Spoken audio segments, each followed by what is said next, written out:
जिस छुरी ने एक झटके में पहाड़ जैसे सख्त पत्थर के 2 टुकड़े कर दिए। और जब वही छुरी इस्माइल अलैहिस्सलाम की नर्म गर्दन पर चली तो वो एक बाल भी नहीं काट पाई। आखिर उस वक्त छुरी ने हजरत इब्राहिम अलैहिस्सलाम से रोकर क्या कहा था, आइए जानते हैं।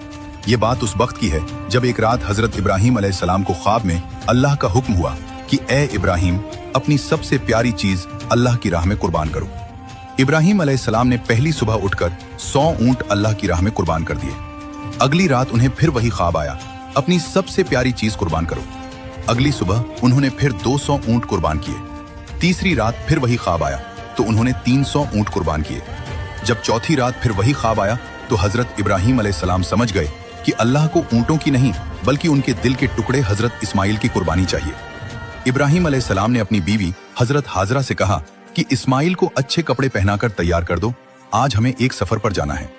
माँ हाजरा ने हजरत इस्माइल को नहलाया, खुशबू लगाई, बेहतरीन लिबास पहनाया और मुस्कुराते हुए अपने शौहर के साथ रवाना कर दिया। हजरत इब्राहिम अलैहिस्सलाम ने अपने साथ चुपके से एक रस्सी और एक बेहद तेज छुरी रख ली थी।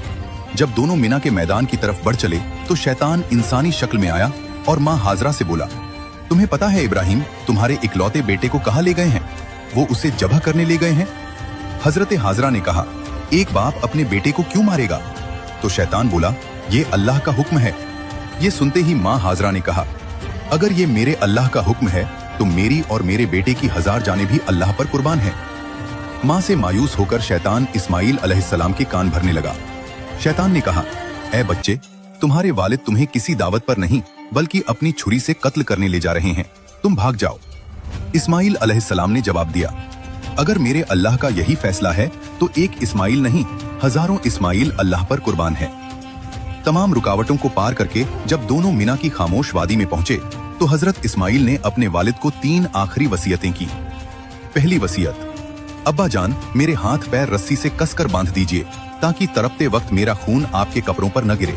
लेकिन अभी हजरत इस्माइल अलैहिस्सलाम की सबसे दर्दनाक 2 वसीयतें बाकी थी और फिर एक बाप अपने ही बेटे पर छुरी चलाने वाला था।